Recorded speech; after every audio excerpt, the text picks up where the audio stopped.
emergency for the first time in America. This is Jim, and Receiving this message. We are Ken Jennings and John Roderick. We speak to you from our present, which we can only assume is your distant past, the turbulent time that was the early 21st century.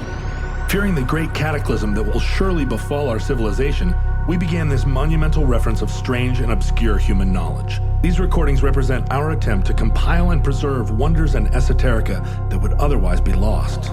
So whether you're listening from an advanced civilization or have just reinvented the technology to decrypt our transmissions, this is our legacy to you.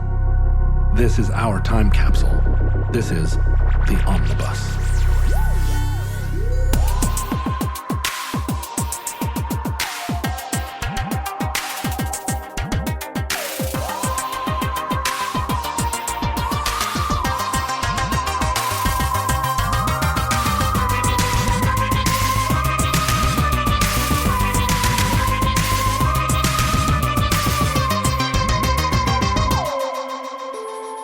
You have accessed entry 1100.2T0316, certificate number 24503, the Sanaa Manuscript.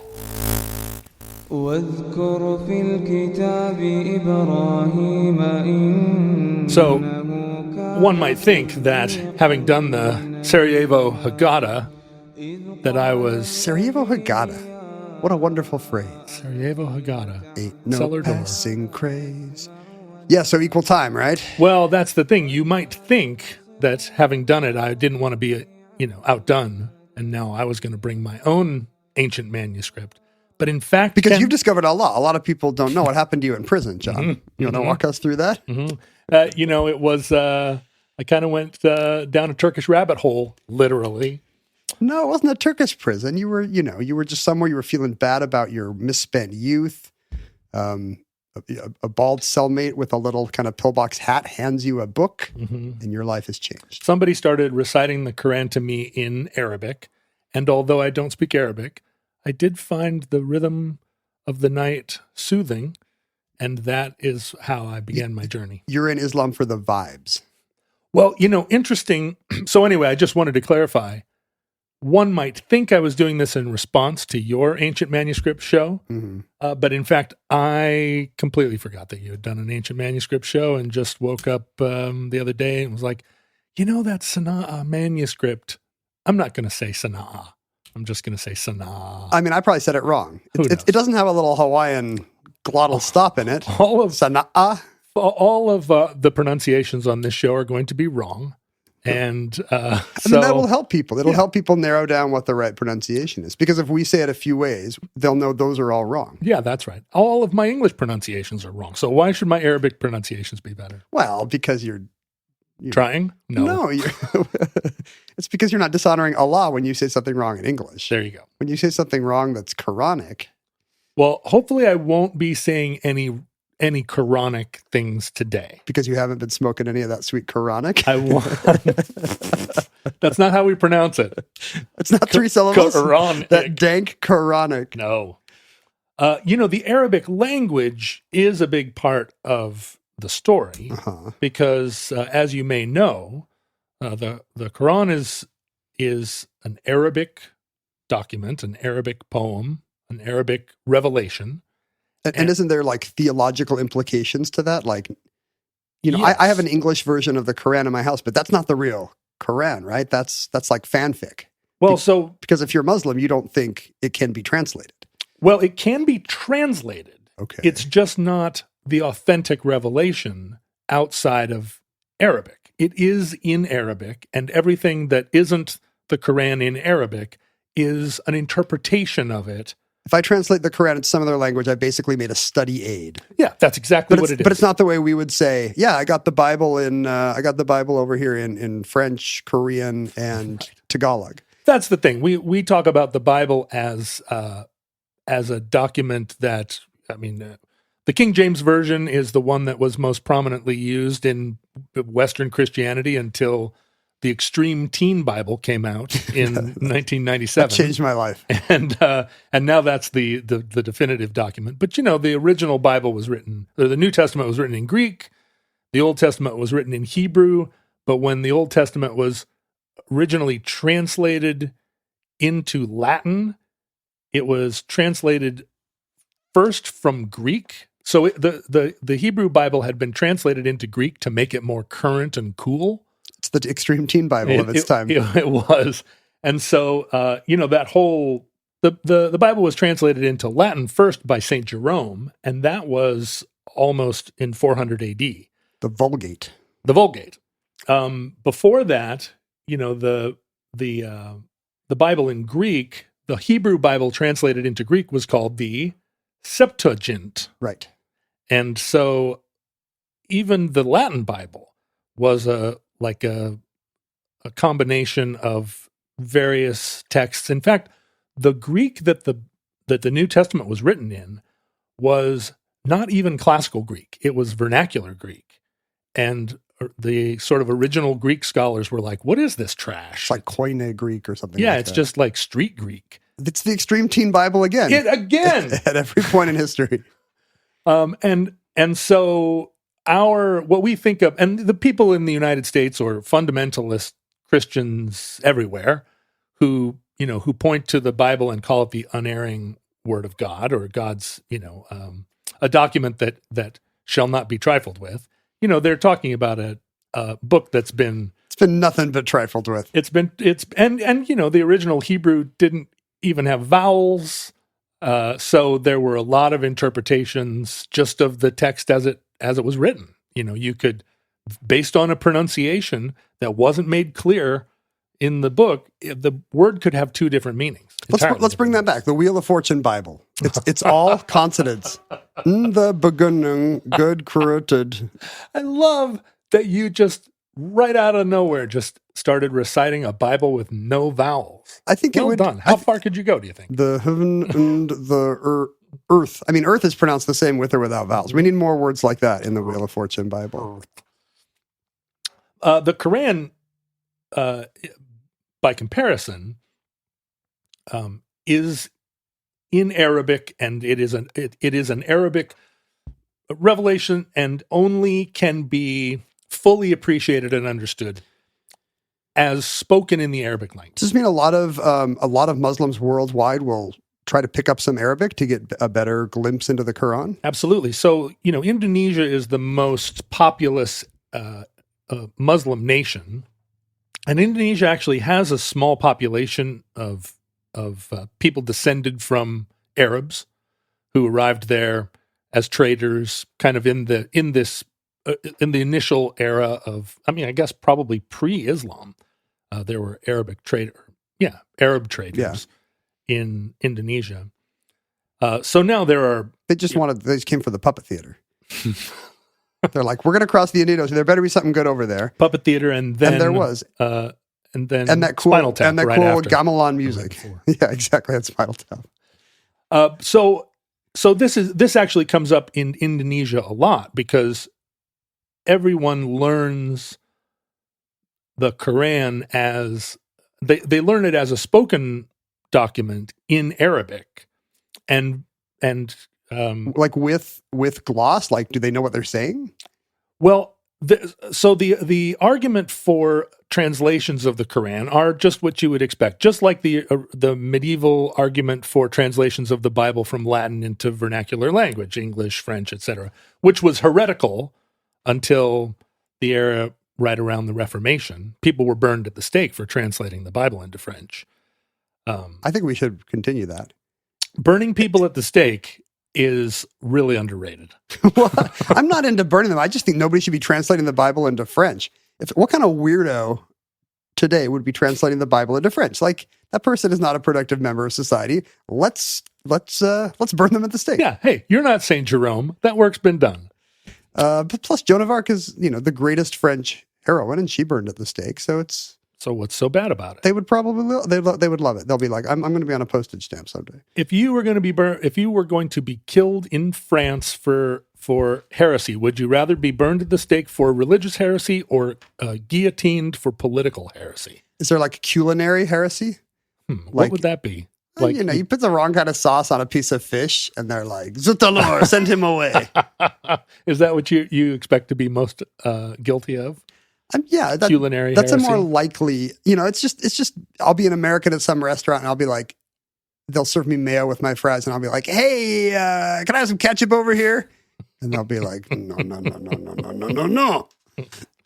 In my case, I think it would be mistranslating the language of love. Romantic heresy. No, that is not how it is done. Hey, I'm a Western American. I can do what I want. Do you feel like the French dispatch referees to hotel rooms to make sure They the art of love is being They listen with a cup on the door. held up to French standards? They bust right in. No, this position. You cannot try it here. You're going too fast. We have gone far beyond this. No, but seriously. We've gone far afield from the Quran, and there's probably a fatwa against us right now. The argument for translating the Quran is if this is a guide to living, which the Quran is, and tens of millions of people who follow it as a guide do not understand it, how is it working as a guide? I mean, that's the status of the Bible in America today. Tens of millions of people claim to follow it. No idea what's in it. And so there, contrary, I think, to a lot of people's understanding, there is no fatwa against translating the Quran. It is just not the definitive. It's no longer the Quran. It's only a study guide, as you're saying. Got it. And a lot of Indonesians do learn Arabic in terms of the Quran and can recite the Quran. And not just to single out Indonesians. There are millions of people around the world who are Muslim who aren't fluent in Arabic. But shout out to the Indonesians. They're just a lot. I'm by the just numbers. saying, by the numbers, tens of millions of Indonesians. And this is a conversation that happens in Indonesia between people that are like, why do we have to listen to it no, I don't think anybody complains. No, they wouldn't do that. They wouldn't be like, I want the Quran in Bahasa, because somebody at the mosque will give them a stern talking to. In Arabic. In Arabic, exactly. The idea of hearing the Quran in Arabic is that because this was God's intention that you hear it this way, even not understanding it, just the recitation of it is not just soothing, but something is conveyed. That's right. It is something true, of God's will, and you are experiencing a closeness to God in hearing it. And memorizing the Quran is a big part of the study of it. And there are millions and millions of people who can recite the Quran all the way through, just front to back. And it's do I have the right idea here? It's roughly Bible-like length. I mean, you've got a translation of it. Apparently, I haven't delved. It was actually sent to me by a Muslim Jeopardy fan who thought you didn't know enough about it. Saw me on the show and was like, who needs the good word is this Opie-looking kid. I have a couple of English Qurans, or rather study guides that claim to be of the Quran. And I was carrying one when I was in the West Bank. And I was just like as a just like, leave me alone, don't shoot. No. I just had I had it in the car. I was carrying it as part of just my travels through the as you often do. You kind of want to look stuff up periodically. And weirdly, I was driving around Hebron and then kind of just was following my bliss and ended up in Bethlehem and was just driving around, kind of just no map. It's really remarkable you're here today. No, it's just kind of I don't use map programs on my phone, even in the States. So, I mean, I guess that's you don't want the man telling you what to do. That's not a reason not to do it other places. In Hebron. But, they're really into the program Waze over there. Oh, interesting. Everywhere you go, they're like, oh, you got to use Waze. And is it because they think God moves in mysterious ways? Hang on, where's my bell? It was over here. Now I'm going to get it. You need like a shofar or a call to prayer, a muezzin. Alarm for no, I can't do that. In fact, you probably shouldn't. In fact, that was offensive just now. I'm treading it, but the problem is we talk about religion all the time on this show. So if we tread upon one, tread upon all, I say. Oh, but anyway, so I offend everyone equally. You're a YouTube comedian now. You're gonna have a new record called. They all have the word canceled in them, or something. That's right. That's what comedy is. But so I was driving along, and all of a sudden, I'm stuck in traffic.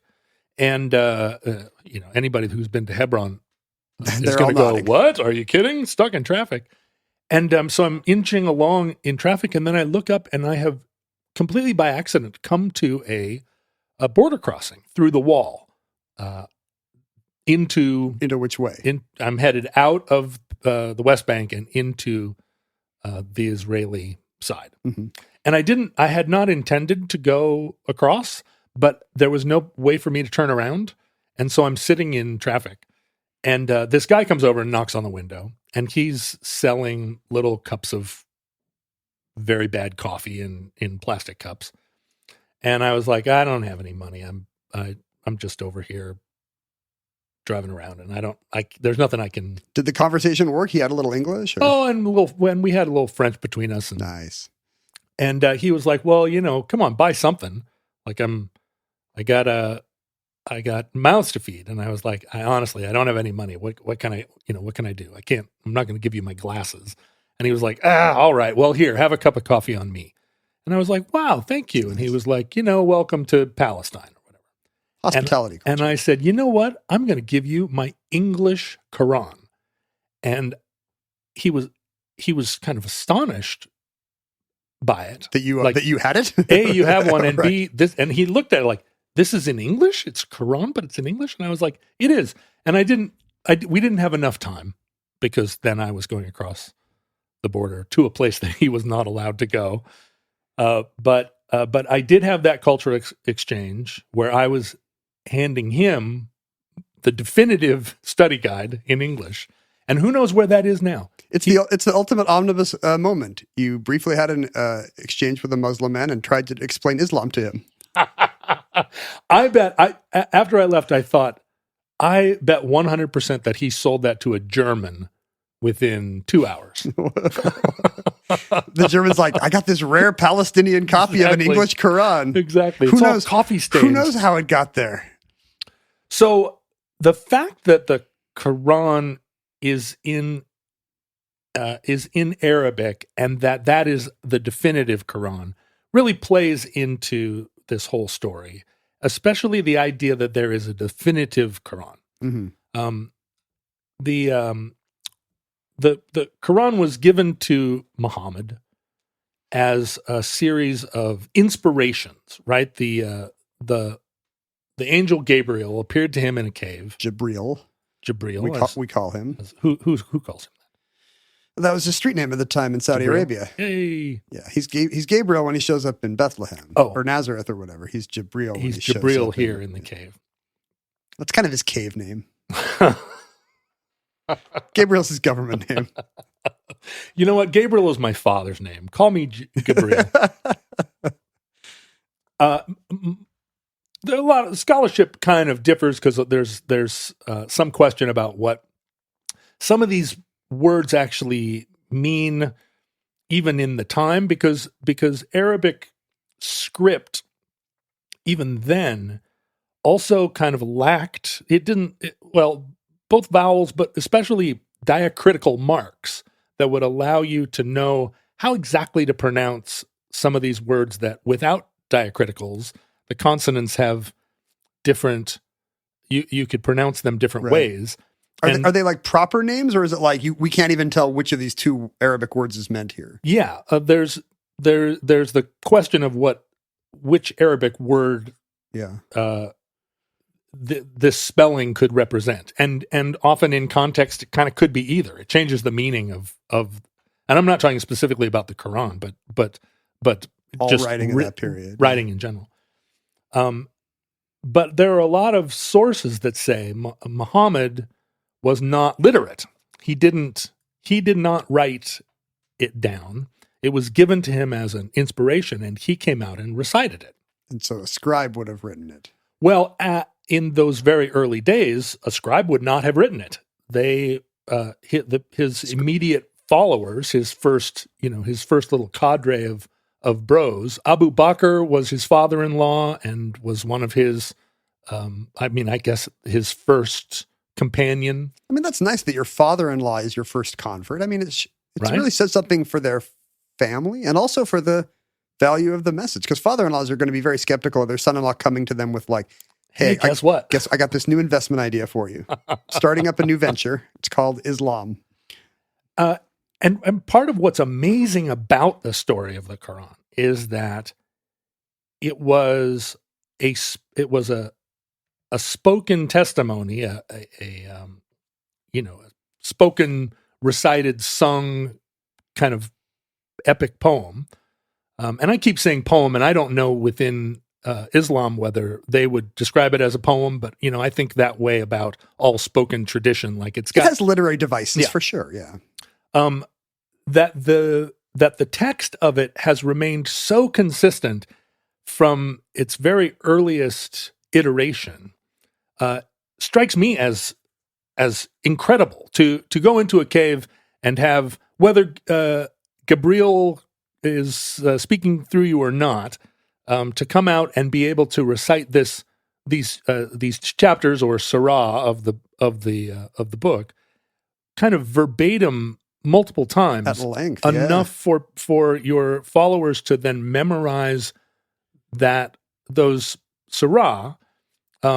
It speaks to the unfathomableness of Muhammad's inspiration. Right. What kind of religious imagination would it take to do that? Yeah. Like if I were sitting and coming up with a new Bible, I don't know if I would be able to stick to the text. Can you imagine the podcast version of this? Every week I'm going to release 8 new chapters of my scriptural work off the top of my head. Gabriel did not appear to Muhammad until he was 40 years old. Until Gabriel was 40 years old? Until Gabriel was 40. Muhammad was 40 years old. Until Muhammad was 40. Gabriel, by that point in time, eons old, let's assume. Well, this is an advantage Joseph Smith, who was able to, produce his own modern Bible fanfic at a much, much younger age. That's right. So, good job. I mean, but he was also writing it down, right? Wasn't he was reciting it to others who would write it. Is that right? Yeah. So there is something about this recitation of inspiration, and then you have your scribes. There's a close parallel that like a Mormon audience would recognize. Is that something that happens within the... I don't know if the comparisons to Muhammad are often made largely for cultural reasons.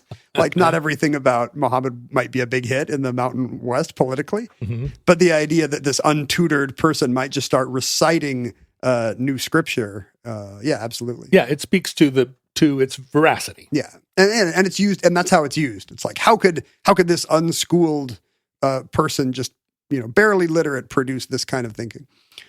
Well, the dates here end up being very important to the story. The revelation began in 610, and it, by all accounts, continued until Muhammad died in 632. So there was 20 plus years of revelation happening. I see. The Quran is not. It didn't all happen in an afternoon. Oh, would a Muslim be okay with that idea that the Quran appeared to Muhammad over the course of his life and not just in one weekend in a cave? Oh yeah, absolutely. Okay. I mean, the chapters, it's an unfolding story, mm-hmm. and this is the canonical story. But these dates are very important because in the 600 years between the life of Christ and the life of Muhammad, technology of newspapers and history and just that proximity, the additional proximity we have to it's Muhammad, a little closer to us, yeah. There's a lot more record of the early days of Islam than there are of the life of Christ. There's documentary evidence. There's a lot of, that whole... Because more than zero, basically. There's hardly anything of Jesus' time. Exactly. And the whole movement of scholarship about Jesus' life, part of it is kind of part of the curiosity is like, is Jesus even actual? Yeah, right? It's centuries later. People are saying, "Well, of course. Here's what he told me," or here's what I heard.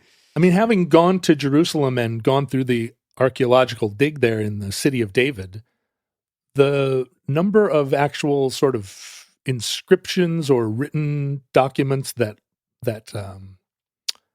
actually like on the site that actually back up really a lot of the biblical stories, pretty scant on the ground.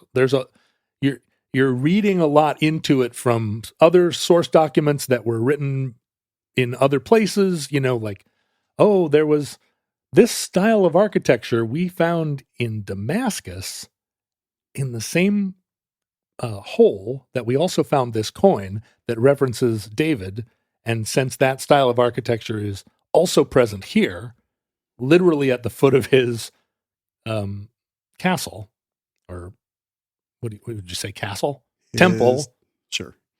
That's the proof. It's there's not a ton of written record. It's a problem for Judaism. I think there's not even any documentary evidence of slavery in Egypt.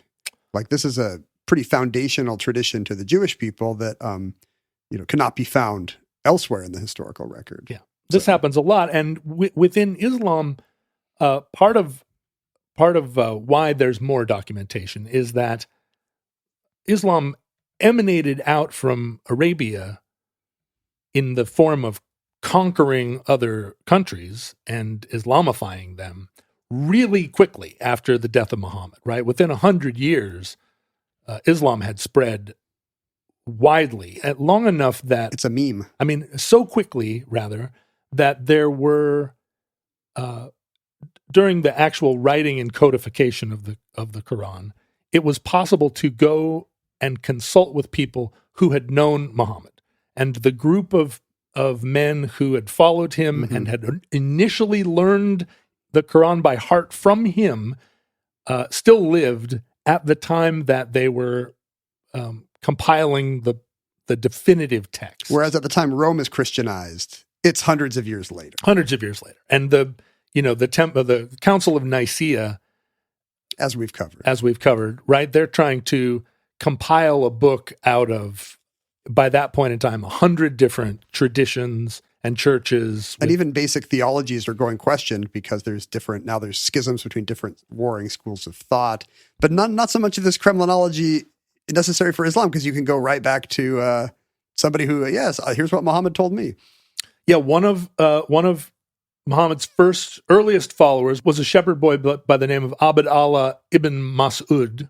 Okay. And he had the experience of running into Muhammad and Abu Bakr out in a field, and those two said, "Hey, can we get some milk from your sheep?"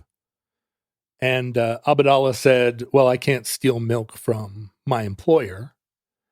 And Muhammad said, "Well, will you let me? Will you hand me one of the ewes that has not been mated, like a virgin lady sheep?" Okay.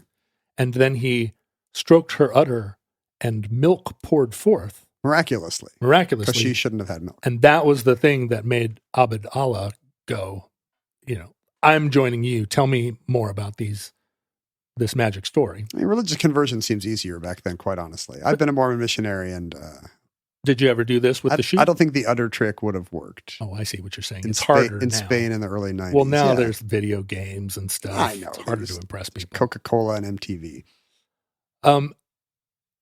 And he was one of the first, Abd Allah was one of the first people that memorized whole sections of the Quran as recited by Muhammad himself. He was the first person to have memorized over 70 surahs and became like a foundational member of the church.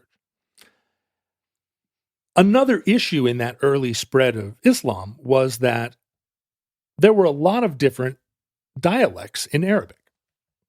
And so as the story got passed around, initially, again, as a not written, but as an oral tradition, a lot of these different dialects had different synonyms for words, just different ways of saying the same thing. Different vocabulary.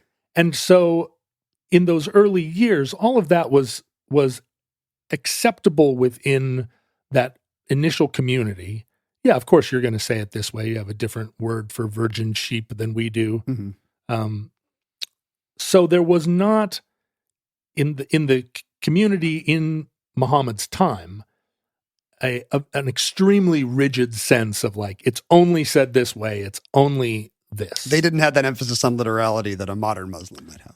But what's curious is that the whole of the text really is constant, even through all of these different sort of early kind of interpretations. It's not interpretation of the scripture itself. So there's no game of telephone happening where, it gets further and further abroad as, the further you get from Mecca and Medina. Exactly. Like So we are supposed to marry our sisters or we're not? No, there's none of that. It's really solid.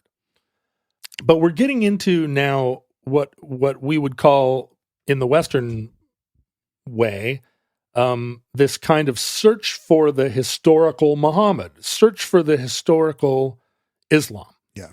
And that is a tradition that we think now of being kind of alien to Islamic scholarship. But in fact, it's not.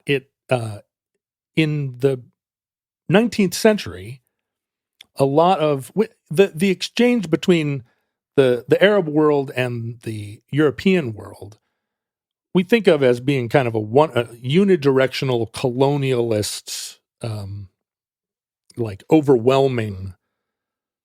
Right. Because that's how the 20th century went. But in fact, there was a lot of cross-pollination, and a lot of Arab scholars visited the capitals of the West and experienced both Enlightenment thinking and also industrial modernization, and were very impressed by it and thought this is not incompatible with Islam. Do we need a sign for that? Oh, where is our sign? Where's our not compatible with Islam This sign? is compatible with Islam, and a lot of those Arab and Islamic scholars that visited Europe had that same kind of modernist approach, saying, in effect, if the Quran is true, then it has to be compatible with not just the steam engine, but with democracy and with emancipation and with these modern ideas. And before the Enlightenment, there were, I don't know how this ties in with the fact that, there would have been centuries where in a lot of scientific fields, the Islamic world would have been ahead of the European world, right? But there was, within Islam, there was not, say, for instance, a flat earth theory, right, that science then upended. It was because Islam was more modern, but also in the Arabic world and in the Ottoman world especially, science was held in such high regard. Yep. There was not this kind of conservative dominance where the majority of thinking was around was fundamentalist. Yeah, right? the inerrancy of the text. And so this modernist movement in the 19th century was very open to the idea of reading the Quran in contemporary terms, maintaining it as a fundamental document, as the fundamental true guide to life and government, and then finding within it an understanding that would allow for adopting modernity. Yeah. Yeah, modernity, not just the technology, but also the social liberalism and the democratic liberalism that seemed to those scholars to be kind of like, oh, well, this actually does feel like a closer approximation of how humans should live and interact. I mean, if they're anything like most scholars, it really it's case by case based on what appeals to them. Right. If you're a scholar who's like, yeah, no, women actually should be treated like that, then you look for the support for that in the Quran. Exactly. And there's probably some scholar at a different school who's saying no. Well, and I think London in 1830 must have been, a pretty dynamic and impressive place. Yeah. And to be excited by all those new machines and all that new stuff. The And steampunk version of the Quran, baby. yeah, like let's go read this a different way, right? And see how this goes. But that Islamic modernism kind of continued continued as a major movement until the 20th century, and the fall and really cultivated within the Ottoman Empire, which was also was successfully kind of a modern empire of its own, Straddling both worlds. and really seeking a kind of, a modern Muslim worldview. Yeah. But the fall of the Ottoman Empire after World War I, and the real clash at that point in time between the Arab world and the kind of worst influence and after effect of colonial Europeanism. Is that what produced kind of the revanchist pullback to the more fundamentalist Islam we see today? Yeah, there was a kind of misidentification of Islamic modernism with secular nationalism, and the idea of modernity as being a secular movement and one that was imitating Westernism and therefore bringing Western decadence. So you get retrenchment back to Exactly. And a lot of that was happening in Egypt. The idea that no, we need to retain the Quran as the center of our culture, and it needs to be an inerrant document, right? You need to kick out anything that even looks Western, because obviously that's something brought by infidels. So the Quran that most Muslims know is the most widely dispersed Quran until very recently was the Cairo edition of 1924. And there are a lot of... you can only go back to 1924 to get this text. Well, this text is just it isn't something where it's eliminated apocrypha and it's brought in other, simplified or anything. It's just, it's just the sort of basic text still derived from those original Qurans, but with a standardized set of sort of diacritical pronunciations and so forth. It's not a King James version relative to a Latin Vulgate. Because there aren't multiple versions, really. Like a Muslim would not have the sense that there's a bunch of different options here when it comes to the Quran. Well, so what happened in the very earliest days, the first Quran was written down, scribes were starting to write down these oral the teachings of Muhammad, even in his own lifetime. And this began the kind of... I assume those don't survive, but there's a chain of it. There's a chain of it, and a lot of it, a lot of those early transcriptions, even taken from different sources, different people listening to Muhammad, they're all extremely consistent with one another, but with a certain amount of variation for synonyms, for pronunciation, but there's not apocrypha, right? There's not stuff that one person has that's radically different from another. Yeah. And Muhammad, even in his own lifetime, said that his great gift to the world was his family and his book. So it was already being compiled as a book. As a book. He thought of it as a book and not just, I'm saying a bunch of stuff. Let's have a religion of that.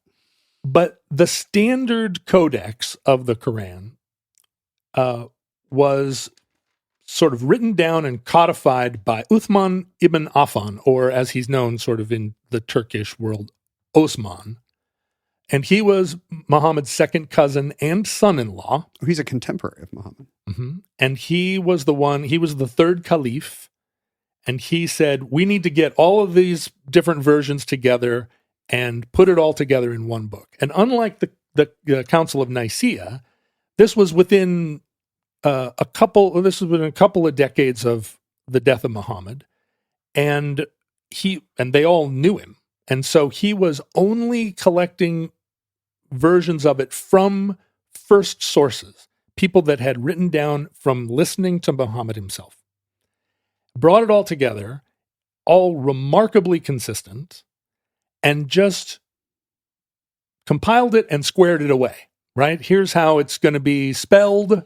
Here's what between these two synonyms, this is the one we're going to choose. This is what you're saying. It's like 30 years after Muhammad dies, or Yeah, something? not even. Yeah. So it's really 20 like years. it's really like me going back and looking at Nirvana lyrics, right? Mhm. We're now 30 years after the death of the person involved. So it does feel recent, and it's not like the Christian synthesis of the Bible. Extremely recent, and especially like he was not considering texts that had gone through even a second chain of telephone. Yeah, or could be speculative fan fiction or apocrypha, right? These are all the chain of authority is clear on all of them.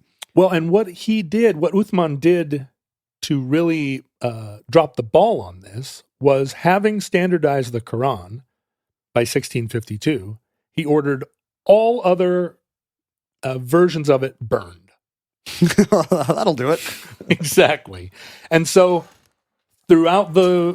I'm an author and I've never thought of this. What an amazing move. I mean, this is not the Walt Whitman model of keep writing it over and over until you die. I have one draft and I'm going to burn every other book in the field.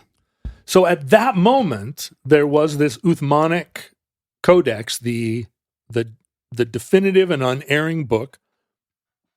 And it was not, presented as like, this is exactly as it was communicated to Muhammad. Because, Allah never appeared to Muhammad.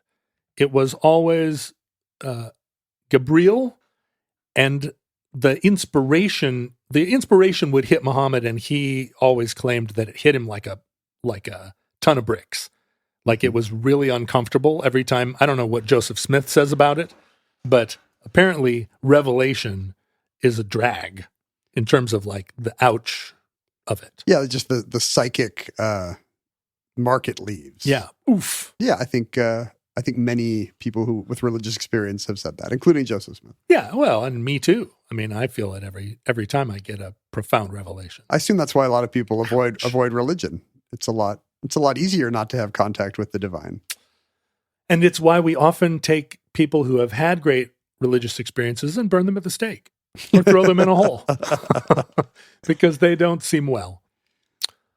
So now we're going to skip ahead to 1972. And in 1972, in the great state of Yemen, there is, in the city of Sanaa, a great mosque. And this is a very old mosque, a mosque that dates to really Muhammad's time. A lot of the scholarship around it suggests that Muhammad himself ordered it built. It was built around the time of his death, and it was the first big mosque built outside of Mecca and Medina. Oh, really? And Yemen was a place where Islam was being disseminated to the wider world. It had that place there, that location on the Horn of Arabia. It would have had access to the Red Sea and Africa beyond, and was, this was a major trading crossroads. In 72, they were restoring the plaster in the attic of the great mosque and knocked down a wall, and behind it they found, very akin to the Dead Sea Scrolls, thousands of manuscripts, over 12,000 fragments. Wow. Of different kinds of parchment and... So I'm not picturing scrolls. Are they flat kind of vellum? Yeah, they are vellum. They're folios, but of a lot of different kinds of stuff. Not just Quranic texts, but Arabic writing on a lot of different topics. All written in what would have been a kind of like a pre-Islamic or contemporary with the era of Muhammad kind of script that was a little bit a little bit different than what became the sort of standard Arabic script. And among these were a very early text of the Quran, and one that conforms very closely to the Uthmanic text. It can't go back that far, right? How old is this? It can. Oh, it's literally from the 7th century. The writing of this Quran, yes, conformed to a kind of late 7th, early 8th century, very early Uthmanic standard. And it had just enough variation kind of with these early texts, they're all being written by scribes on very expensive vellum. And you have to expect that there are some scribal inconsistencies. They don't usually like write the wrong word and then scratch it out. But there is, there's enough scribal variation, but it is extremely close, if not dead on, the Uthmanic standard. The workmen that found all this vellum in the walls said, just like the Dead Sea Scrolls shepherds who used it as the Dead Sea Scrolls as firewood or fire starter until somebody said, I bet people would pay for that. Oh, is that right? Or some of the Dead Sea Scrolls lost because it was like beautiful. Yeah. We're a desert people, something to burn. Yeah. They didn't recognize its value right away. And then when they did recognize it, they just took it to the local market and tried to sell them piecemeal to people who were like, oh, I'm also trying to start a fire. I mean, hey, they found them. That's it. That's slightly dismissive. Yeah, it sounds a little anti-shepherd. I'm a little anti-shepherd here. I'm also anti-workman because these guys stuffed all of this vellum in their pants. 20 potato sacks and left them sitting on the stair. And they were only discovered kind of by not discovered, but they were recognized as important by the president of the Yemeni Antiquities Authority, a man by the name of Qadi al-Aqwa, who said, hey, these actually are significant. The contractors just left them sitting in. They could easily have been thrown away. Easily thrown away or used as fire starter or stolen. We got really lucky. But they were just like, just put them in these. I mean, I'm just curious where they got 20 potato sacks, frankly. Because it seems like a lot of potato sacks to have lying around particularly at a construction site. In a construction site, there ended up being over 82 folios worth of almost half the Quran is contained in these, and Al-Aqwa reached out to the global community and said, hey, this is important, and we don't have the resources to properly study these. Can we get a Western partner that will help us make sense of what we found? And only in 1980 did some archaeologists in West Germany say, yeah, this seems like a good thing to go after, to try and figure, to document this and translate it and see all what's going on. And in the course of investigating it, they realized that this Uthmanic document was actually a palimpsest, which is at a time when vellum was extremely expensive. Cow leather, calf leather. In this case, it would have been sheep skin. Those documents that vellum would often get reused, and a lot of what we have of ancient Greek writing, a lot of the writings that we actually know of and are continuing to discover that survived the burning of the Library of Alexandria or survived the Middle Ages, we know of because we are able then to use modern technology to detect it underneath later writing.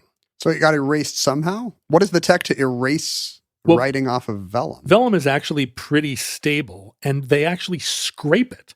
You just scrape the surface of it. So and you're doing the private detective thing with the side of a pencil and on the pad on the guy's desk, and you get an address or whatever? What happens is the ink that they used in ye olden times had a lot of iron in it. And over time, that iron oxidizes, and the writing reappears. So, like there are writings of Cicero that we only have because someone scraped it off of a parchment, and then Augustine wrote over the top of it in Latin, and now we can using photometric X-ray technology and science, we now are able to find this earlier writing. Well, this Quran had underneath it an earlier Quran. Oh, on this. Oh, and so they just reused it's not like somebody went through and did notes on that Quran and made a new draft. It's straight up, let's erase the old Quran and we'll just use this again. And it happened to be for another Quran.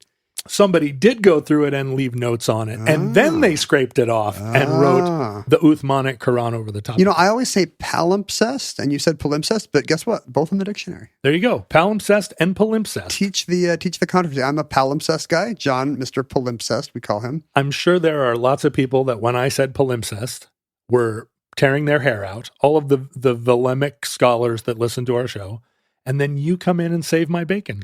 Palimpsest does seem like maybe it's a sexual impropriety. Yes. Like, I don't want to ever be accused of... You're doing it wrong. That is not how you do it, palimpsest. That is not the palimpsest. Stop it immediately. We will burn you at the stake.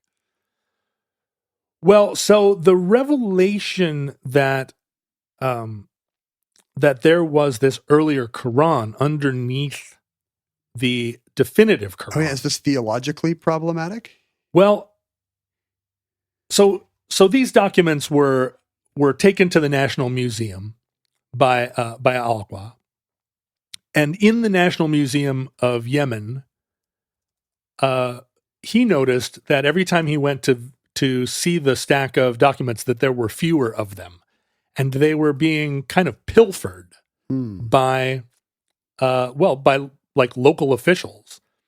And some of them actually were sold at auction at Sotheby's as recently as 2008.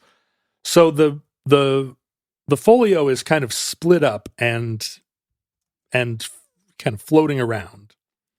But that vellum was dated to using carbon dating. The vellum was actually dated to the lifetime of Muhammad or slightly after. Really? It was those sheeps lived between 578 and 669. So that's a pretty wide range, but it is conceivable. It is conceivable that this was written either during or shortly after the lifetime of Muhammad. For a long time, I think this was regarded as the earliest version of the Quran. There's now another Quran that's at a university in Birmingham, England, that in the style of our time is called the Birmingham Quran instead of whatever else. And it's the result of kind of this chain of custody that we kind of can't trace all the way back. There was a fire in Damascus in 1860 whatever, and that the documents went from there to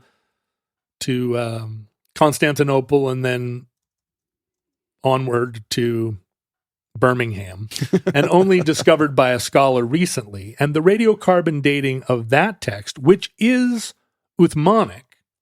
Well, it's the same as the text he standardized. That's what this is the standardized text. That is radiocarbon dated slightly earlier, from 568 to 645. So, within that range. And that's Muhammad's whole lifespan. Well, and a little beyond, yeah. But within that range, they could be identical. Yeah. They could have been written from sheep that knew each other. It's not clear which is older. But within the community... Can you tell if the sheep are virgins? I don't think from the skin. Well, it's been scraped so many times. Yeah, all the estrogen's gone. So a lot of this, the excitement around this discovery of this earlier pre-Uthmanic and non-canonical text, that excitement went like around the world because it suggested a kind of historical Muhammad, historical Islam scholarship that we don't think of as being a part of contemporary Islam, right? It's heretical within that tradition because there's only one text of the Quran, and it's direct from God. This is the kind of Western interpretation of it, and also the interpretation within Islam as kind of promulgated by the Islamic Brotherhood movement post 1925 Egypt, a return to a very traditional non-modernist world of interpreting this document. Yeah. And so, particularly among Western scholars, it was very exciting. And there was the Yemeni people, the Yemenis, were very open to people studying these documents. There was a little bit of kerfuffle around sort of the way that things were being translated and talked about, and a German scholar suggested in an interview that the Yemenis were reluctant to have this story told because of what it represented in terms of undermining the canon. It's some kind of secular threat to Islam. And that story went worldwide in Western media as like, oh, check it out. Islam under threat. That's right. The Islamic authorities don't want start circling the wagon. The historical Muhammad known. That was a kind of sensationalist headline. Yeah. And so that became the Sanaa manuscript became a like a kind of divisive artifact that was pitting these two traditions against one another. But among Islamic scholars, that wasn't really the case, I guess. Well, there's a lot of, this is the only, like, even half Quran that differs significantly from the Uthmanic one. The thing is, it doesn't really differ that much. Well, that's what I was going to ask. Like, what kind of changes are we talking about? Hardly any. It's differences of, there are a couple of things that are in a different order. There are quite a few words that are where it's a synonym for the word that's used. A vocabulary difference. So it's in a way slight rewordings. It's a dialectical version that's not that's not the one that Uthman codified. It should have been burned during the big purge, and instead, apparently, ended up in the wall of the mosque. I mean, this is exactly what Uthman was worried about, right? Yeah, exactly. And what's Uthman interesting was right. is that Abd Allah, the shepherd boy, who was one of Muhammad's original, maybe the first to really learn the Quran by heart, when Uthman was burning all the other Quran, he refused to surrender his version. He was like, I'm the one that learned it in the first place. This is my OG copy. Yeah, this is me. You're not taking my memorabilia. And so he was this was a big controversy even in that time.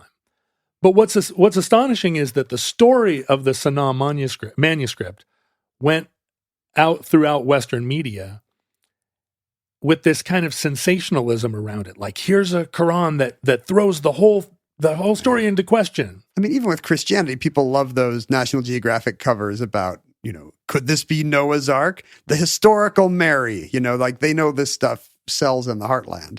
And I can only imagine how that dovetails with America's current thinking about Islam. Well, and because the Birmingham Codex is not a palimpsest, so it's on this old vellum. Yeah. And there's, within the scholars, they're always like, well, vellum was really expensive, so it's not like it was just laying around. Like, the fact that this dates to then, it was probably used immediately because, I mean, the number of sheeps it took to do a whole Quran, it's an entire flock of sheep. Like, so many. That's what I think of when I look at a flock of sheep. I'm like, how many Quran is that? Yeah, exactly. Like, that's a lot of sheep. Is that like 3 Quran? Like, vellum's a big deal. It's like this. What's the thing? The snood? What's the stupid MIT bridge? Smoot. Smoot. Yeah. How many smoots How many smoots in the equals Quran? one Quran? I see what you're saying. The question is like, could this be old vellum that didn't have but the writing is actually 11th century or something? And what's interesting about the Sanaa Quran is that it is a palimpsest. So we have the Uthmanic one, and the suggestion is it had to have existed in its non-canonical state for long enough for people to then both comment, because there are some writings on it that seem to be in a different hand that are like a teacher Marginalia. Yeah, that's like this isn't how we say it. Enough that then and that would have been scraped off, and in that probably that very moment where Uthman was saying, and here is the final version, they scraped the old one and put the new one on. Whereas the Birmingham one, there are again Western scholars that point to it because there's all this revisionism, anti-revisionism.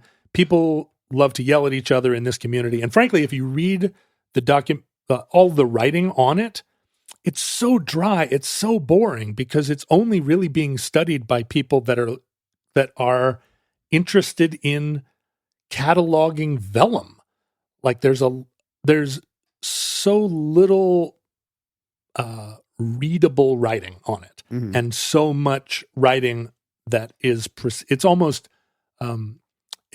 Old Testament in its repetition of catalog numbers and insider text around interpreting documents rather than actually interpreting the writing. It sounds like this is the kind of thing that would be an amazing, it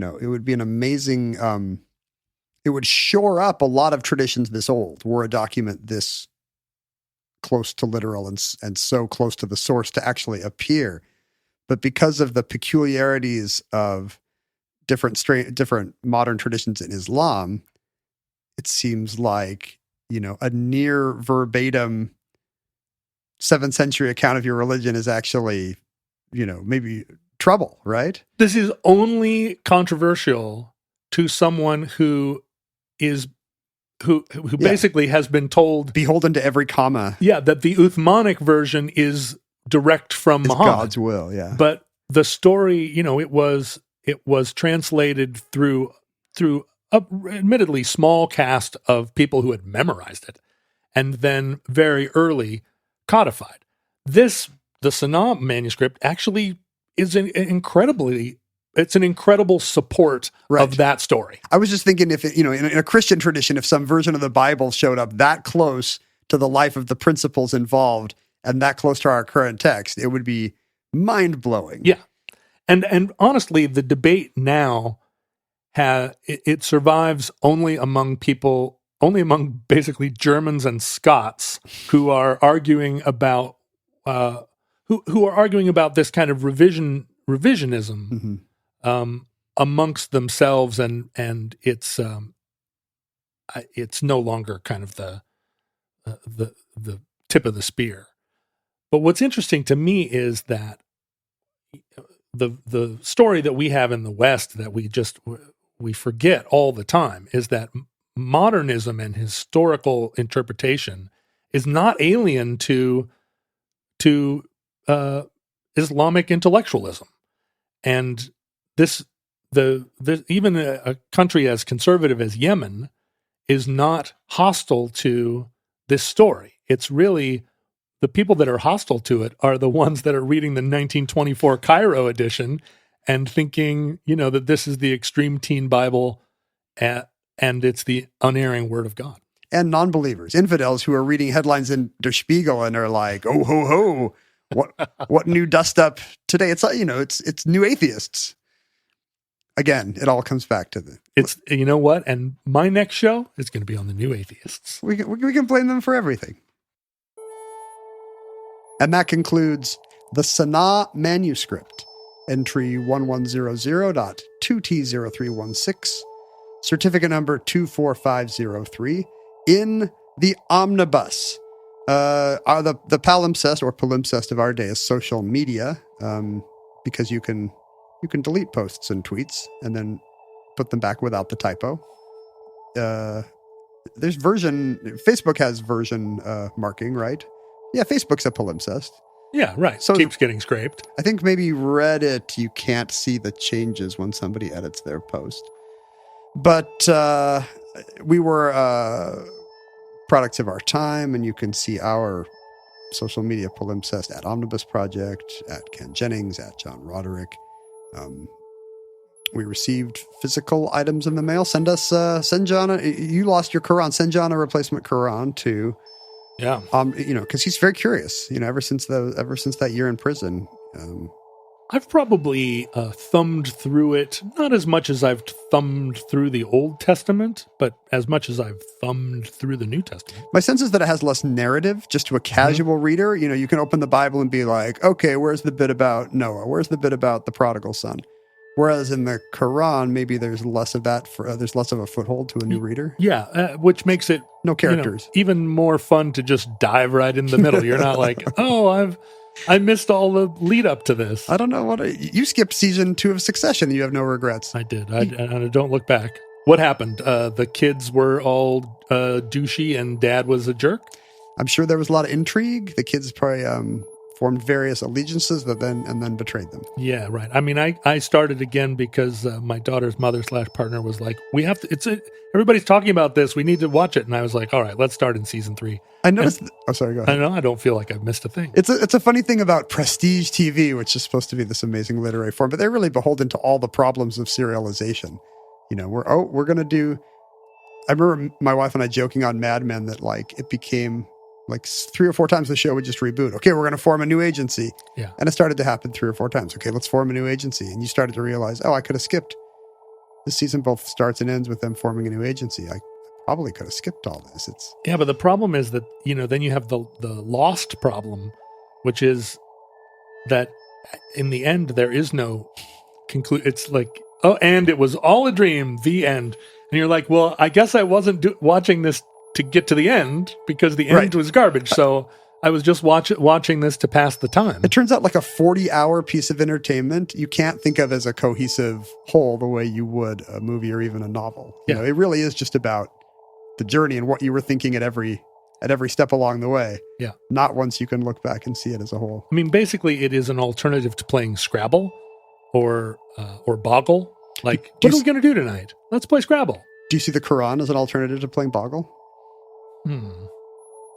No, but definitely a lot of scholars sharpening their quills here. Definitely, like the New York Times Bumblebee game is basically just Boggle, right? It's almost exactly Boggle. Yeah, I mean it's like trying to keep up with the Atlantic or whatever, except they're not going to send you a new Quran every week. Yeah, but at least with the Atlantic, you carry something with you. With Lost, all you carry with you is a sense of betrayal. Yeah, that is correct. So although in the Atlantic, if they talked about the Sanaa document and you were like, yeah, and then later you realize, oh, I was duped. What if we treated every art form like this? Like it's getting to the ending, 40 years of Jeopardy or 60 years of the Today Show or 90 years of National Geographic. You're like, well, so far, let's hope they stick the landing. I can't wait to see what happens in the last issue of National Geographic. It better sum up all these. It better tie together all these plot threads. Mr. Echo better come back. Yeah, I mean, if you really love like Rembrandt's The Night Watch, and then you realize, wait a minute, like what ended up happening to the Netherlands? Like none of this matters. It would be funny to do that with a painter's oeuvre. Like, okay, well, I've got to see all these. I got to see all these Picassos in order. Sunflowers again.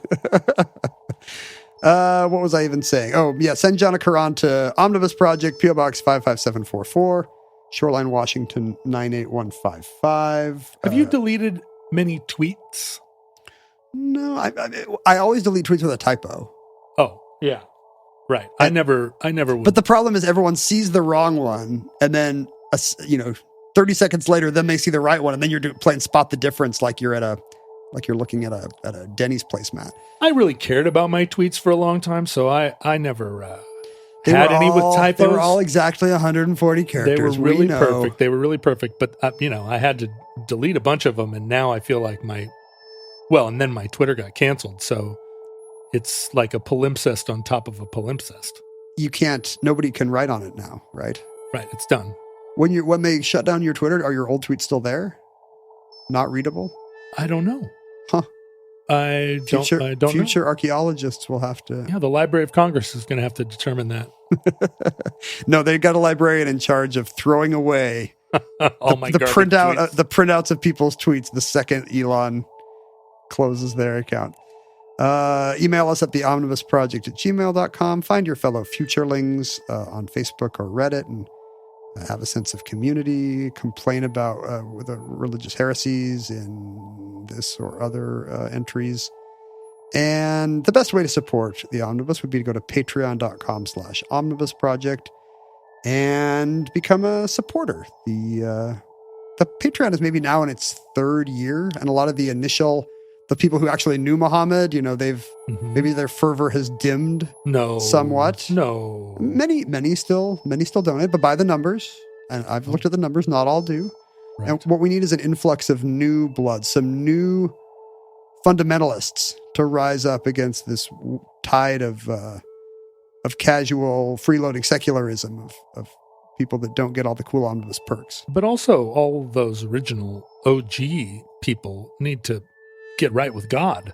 By what? Doubling their contribution? Well, I mean, or the ones that have dropped off to go support some dollop podcast. That's the question. Forget Should our missionary effort be to try to bring back to the lost sheep of the fold, or should we be, sending our missionaries to the Sentinel Islands to try to find new uncontacted Patreon non-subscribers? Yeah, exactly. The Hasidim in Brooklyn are trying to grab hipsters off the street and turn them back into observant Jews, whereas the Mormons are like, no, we're going to Iceland and we're going to find some people who have never heard of Mormons. Yeah, that might be a wise play. All the elves that are living in caves, we're going to convert them. So which are we? We're both, right? I'm the Hasidim on the street saying, listen, hipsters, get back to first principles. You missed out on some great addenda shows while your donation lapsed. And you are saying, I'm saying tens of thousands of people are listening now who have heard us plug the Patreon and have never thought, I've got $5 a month. Yeah, that's me. I'm a young person who wants a new gospel, something fresh. This is the addenda is the hip teen Bible, whatever it's called, the extreme teen Bible. Mm-hmm. It's like Omnibus, but with more slang. Come one, come all. And we're recording a addenda right after this. So. It's true.